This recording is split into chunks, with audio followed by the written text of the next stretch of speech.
What's going on, YouTubers? I want to talk to you today in this video about Michael Kors.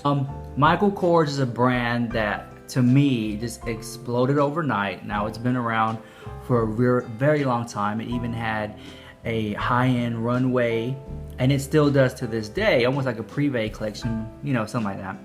But then there's Michael by Michael Kors. That line exploded, and it is now where we see it today.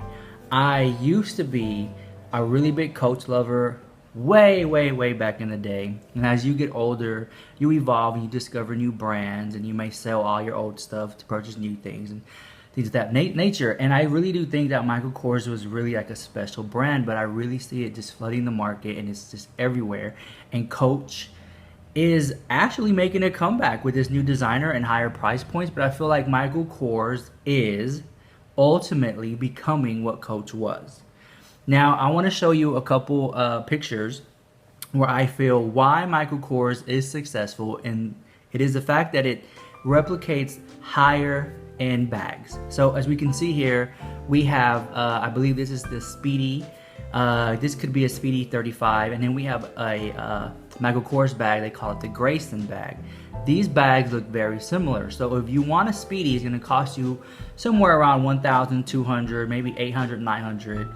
And for a Michael Kors Graceland, you're looking about maybe $300 to $500 in that market. So it's basically slashing the prices half of what it really costs.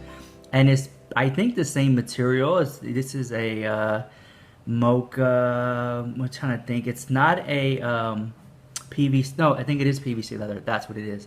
So PVC leather. I don't know if Michael Kors uses the same. I've heard some retail associates at Michael Kors tell me that this is generally the same material as Louis Vuitton. So that's up to your discretion if you choose to believe that or not. But the second bag we're going to go ahead and go into is the Keep All. It's not the Keep All, Neverfull.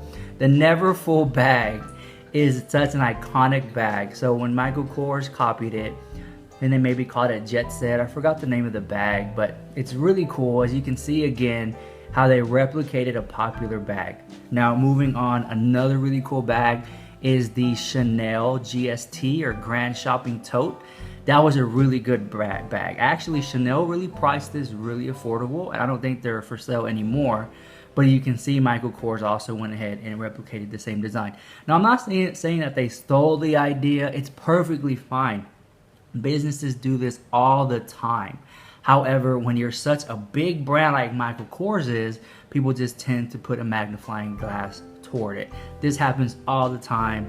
It is something that goes, that's my Periscope. It is something that happens all the time. So don't feel that you're buying a fake bag. That is not the case here. I'm just simply showing you that this is why Michael Kors is so popular. It's because they tend to replicate what's trendy, what's hot, what's out right now, and they make it at a more affordable price. This business structure is done all the time, but Michael Kors just seems to add a little flair to it. It just works for whatever reason. It just does. My favorite Michael Kors bag is gonna be this bag here. It is, I believe, like a Hamilton. This is the biggest one you can get. Now, what a lot of people don't understand is when Michael Kors went ahead and decided to go with an outlet. So you can buy a Michael Kors at an outlet, and most of the time there is a Coach outlet in the same vicinity. What separates Michael Kors outlets from Michael Kors at the mall or the retail stores, bigger retail stores, is I believe that the outlet usually does this type of oval type thing, where as the retail stores like at the mall would have a square one. So that to me is one big difference. As you can see here, it's the exact same. Also with the Hamilton, the outlet Hamilton is not going to have that lock that they would put here, whereas in the mall it would have the lock. And so when you go, if you're gonna shop outlets, I would highly recommend to ask the associate, do you know of any items that came from such and such mall or came from whatever store? Show me things that are not an outlet specific item. Those are the ones you really want to look for if you want to have something that's not outlet made. All right, so I'm gonna go ahead and cut the video short. You can check me out on Instagram, Twitter, Facebook. It's all there in Periscope. And I hope to hear from you soon. If you have any questions, I really want to hear some feedback from you, so let me know. Peace.